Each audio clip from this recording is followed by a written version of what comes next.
ആരാടി നീ?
എന്ത് ഭ്രാന്താടി കാട്ടിയെ? അതാരാന്നാ നീ വിചാരിച്ചേ? എന്റെ ഏട്ടനാ. ഏട്ടനോ? ആരായാലും അവനെ ഞാൻ കൊല്ലും. നിന്റെ കുടുംബക്കാര് മുഴുവൻ വിചാരിച്ചാലും നടക്കില്ല. അതിന് മാത്രം എന്ത് തെറ്റാടി എന്റെ ഏട്ടൻ നിന്നോട് ചെയ്തത്? എന്താ നിനക്ക് പിടിച്ചോ? എടി കല്ലു, എന്താണ് ഇവിടെ ഉണ്ടായേ? യശ്മ ഒന്നും ചെയ്തില്ല. പിന്നെ എന്തിനാടി എന്റെ ഏട്ടന് നേരെ നീ ചാടിയത്? എന്റെ ജീവിതം തകർത്തവരില് ഒരാൾ അയാളാണ്. നിന്റെ ജീവിതം തകർക്കേ എന്റെ ഏട്ടനോ? തോന്നിയാസം പറഞ്ഞ ചവിട്ടി ഞാൻ.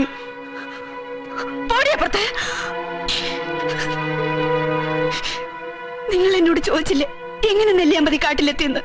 പറയാം, കേട്ടോളൂ. കഴിഞ്ഞ 10-ാം തീയതി ട്രിവാൻഡ്രം മെയിലിന് മദ്രാസിൽ നിന്ന് പുറപ്പെട്ടതാണ് ഞാൻ. ഏത് നിമിഷവും ഒമേഗ ട്രാവൽസുകാര് എന്നെ പിടികൂടുമെന്ന് ഞാൻ ഭയന്നിരുന്നു. ട്രെയിനിൽ ഞാൻ ഉറങ്ങിയില്ല. പാലക്കാട്ടെത്തിയപ്പോൾ വെളുപ്പിന് 3:30 മണി. എന്നെ വാച്ച് ചെയ്തുകൊണ്ട് ആരോ 2 പേർ പ്ലാറ്റ്ഫോമിലൂടെ നടക്കുന്നത് ഞാൻ കണ്ടു. വണ്ടി വിടുമ്പോ അവരെന്റെ കമ്പാർട്ട്മെന്റിൽ കയറുമെന്ന് എനിക്ക് തോന്നി. ഞാൻ പിന്നെ ഒന്നും ആലോചിച്ചില്ല. ബാഗ് എടുത്ത് റെയിൽപാളത്തിൽ ഇറങ്ങി ഓടി.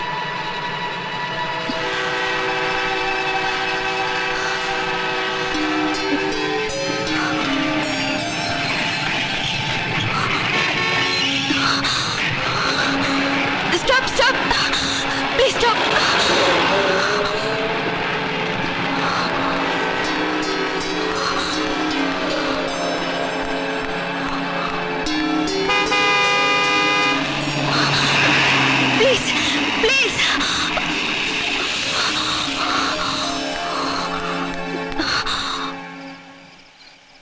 എനിക്കൊരു ലിഫ്റ്റ് തരുമോ?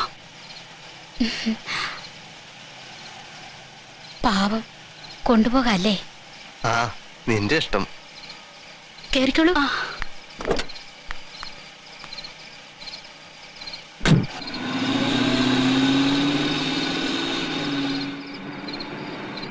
ട്രിവാൻഡ്രം മെയിലിന് വന്ന് ഇറങ്ങിയാണല്ലേ?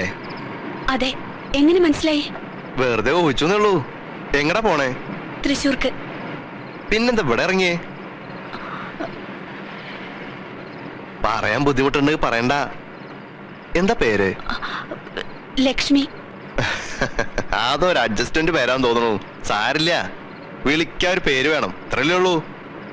അതിന് ലക്ഷ്മി ധാരാളം. കാഴ്ചയ്ക്കും ലക്ഷ്മി തന്നെ അല്ലേ? ഈ നേരത്തിന് ഇപ്പൊ തൃശ്ശൂർക്ക് ബസ് കിട്ടുമോ?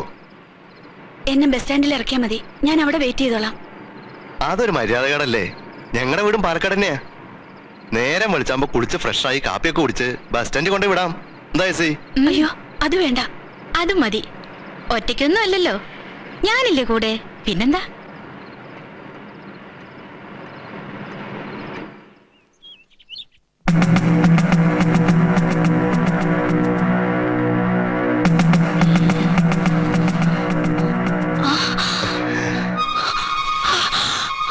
നല്ല ചന്തം.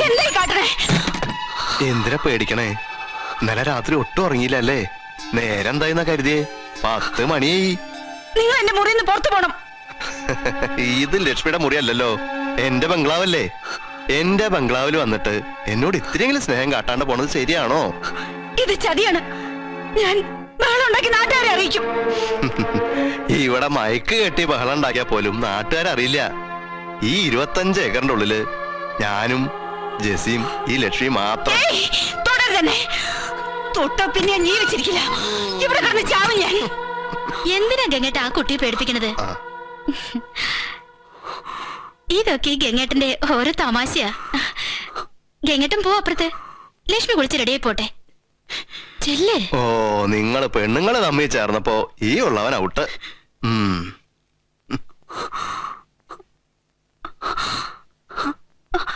അയാള് നിങ്ങളുടെ ഭർത്താവല്ലേ? എന്റെയും ഭർത്താവാണ്. ഞാനിവിടെ ഉള്ളപ്പോ ലക്ഷ്മി ഒന്നുകൊണ്ട് പേടിക്കണ്ട. ഇതൊക്കെ രസം. ദാ ഈ കാപ്പ് കുടിക്ക്. എന്നിട്ട് കുളിച്ച് വേഷം മാറി വേഗം സ്ഥലം വിട്.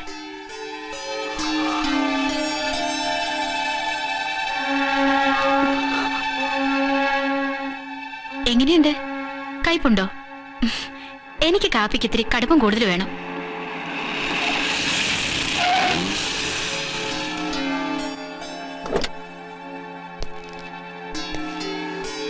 അയാൾ വരണത് ഞാൻ കണ്ടു. കുളിക്കുമ്പോ ഞാൻ ആകെ തളരാൻ തുടങ്ങി. തല തോർത്തിയതും ഡ്രസ്സ് മാറിയതും ഒന്നും എനിക്ക് ഓർമ്മയില്ല. പിന്നെ ഓർമ്മ കിട്ടണത് ഈ വീട്ടിൽ വെച്ചാ. അതിനിടയിൽ ആരൊക്കെ എന്റെ അടുത്ത് വന്നുപോയി. നിങ്ങളുടെ ഏട്ടന്റെ മുഖം എനിക്ക് ഓർമ്മയുണ്ട്. എനിക്കിപ്പോ ശരിക്കും ഓർമ്മയുണ്ട്. അയാൾ എന്നെ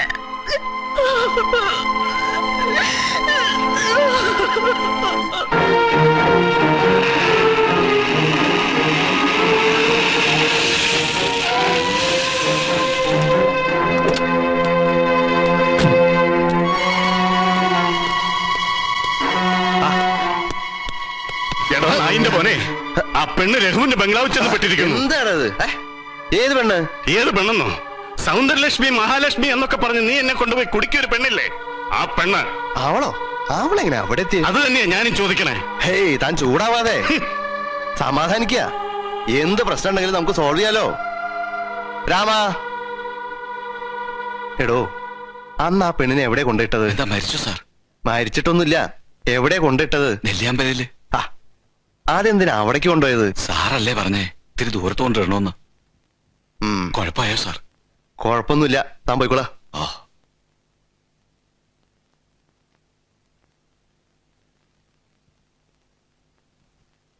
ശരിയാടോ, നെല്ലിയാമ്പതിയിലാ കൊണ്ടുപോയിട്ടത്. ഒരു സംശയം ഉണ്ടായിരുന്നേ, തട്ടിപ്പോവെന്ന്. മറ്റേ മരുന്ന് ഇടയ്ക്കിടയ്ക്ക് കൊടുക്കണുണ്ടായിരുന്നേ, അതുകൊണ്ട് അത്തിരി ദൂരെ കൊണ്ടിട്ടോളാൻ പറഞ്ഞത്. ഈശ്വര, ഞാനിനി എന്ത് ചെയ്യും? അവനെ എങ്ങനെ അഭിമുഖീകരിക്കും? എന്റെ അമ്മയുടെയും മാലുവിന്റെയും കുട്ടികളുടെയും മുമ്പിൽ ഞാൻ എങ്ങനെ നിൽക്കും? എല്ലാത്തിനും താനാണ് കാരണക്കാരൻ. ഈ ഒരു ഏർപ്പാടിന് ഞാൻ ഇല്ല എന്ന് പറഞ്ഞതല്ലേ? എന്നെ മദ്യപിപ്പിച്ച് വിവേകം കെടുത്തി, പ്രലോഭിപ്പിച്ച് പരിഹസിച്ച്. ഓ, ഞാനത് ചെയ്തു പോയല്ലോ ഈശ്വര.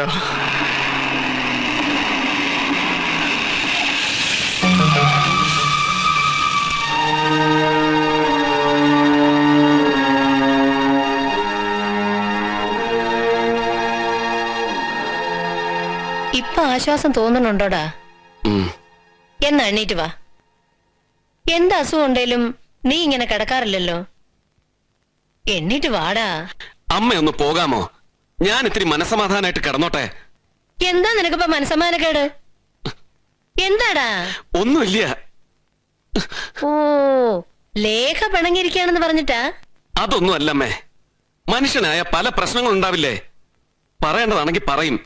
എനിക്കിത്തിരി സ്വൈരന്താ.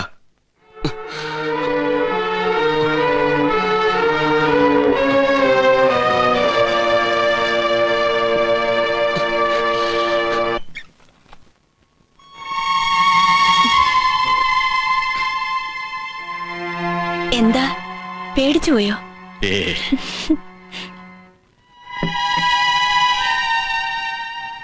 എന്താ സുഖമില്ലെന്ന് പറഞ്ഞേ? ആര് പറഞ്ഞു? എനിക്ക് കണ്ടാൽ അറിഞ്ഞൂടെ?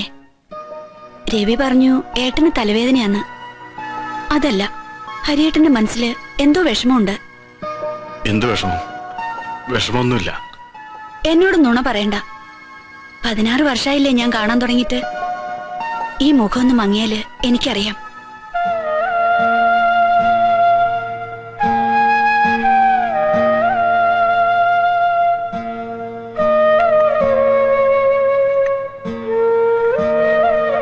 രഘുവായിട്ട് വഴക്കുണ്ടായോ? ഏ ആ എനിക്ക് തോന്നി അവനും തലവേദനയാന്ന് പറഞ്ഞ് കിടക്കുക. ചോദിച്ചിട്ടൊന്നും മിണ്ടണില്ല. ആ സ്ത്രീ പോയിട്ടില്ല അല്ലേ? ഇതൊരു വിനയായി തീരുമെന്ന് എന്റെ മനസ്സ് പറഞ്ഞതാ. അവൾ എന്താ പറയണേ? ഞാനൊന്നും ചോദിച്ചില്ല.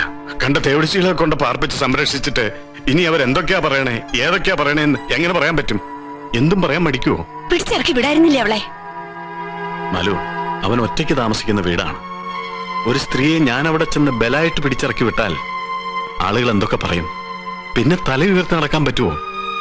ഇപ്പൊ തന്നെ അവിടെ പാട്ടായിട്ടുണ്ട്. മംഗലത്ത് ഗോവിന്ദമേനോന്റെ മകൻ ഒരു കീപ്പിനെ കൊണ്ടുവന്ന് അവിടെ താമസിപ്പിച്ചിട്ടുണ്ടെന്ന്. ഇത് പാലക്കാട് ഒറ്റപ്പാലത്തും അറിയാൻ എത്ര സമയം വേണം? അമ്മായി ലേഖയൊക്കെ ഇതറിഞ്ഞ എനിക്കൊന്നും അറിയില്ല എന്റെ ഈശ്വര. സഹായിക്കേണ്ടവരെ സഹായിക്കണം. പക്ഷെ സ്വന്തം മാനാഭിമാനങ്ങൾ മറന്ന് ഇവൻ എന്തിനാ അവളെ സഹായിക്കണേന്നാ എനിക്ക് മനസ്സിലാവാത്തത്. എനിക്കും അതാ മനസ്സിലാകാത്തത്. ഇത് വേറെ സഹായമൊന്നുമല്ല. അവൻ അവളെ മുഴുവൻ പറയടാ. അവനവളെ കൂടെ താമസിപ്പിക്കാൻ തന്നെയാ തീരുമാനിച്ചേക്കണേ.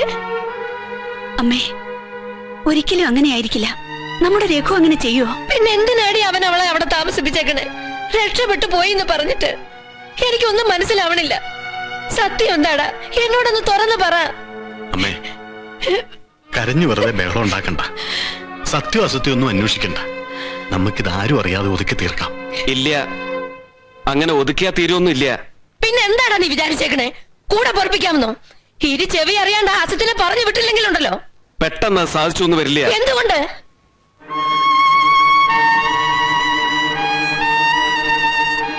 പറയടാ, എന്തുകൊണ്ട് പറ്റില്ല? എടാ പറയാൻ. പറ്റില്ല. അതുകൊണ്ട് തന്നെ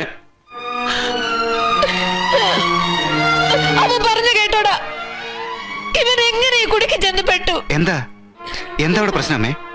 നമ്മുടെ കുടുംബത്തിന്റെ മാനം മുഴുവൻ തകരാടാ. അതിന് മാത്രം എന്താ സംഭവിച്ചവിടെ? അമ്മ വന്നേ, വരൂ. ഏട്ടാ, എന്താ? എനിക്കൊന്നും മനസ്സിലാവണില്ല. എന്നോടൊന്നും ചോദിക്കരുത്. എനിക്കൊന്നും അറിയില്ല.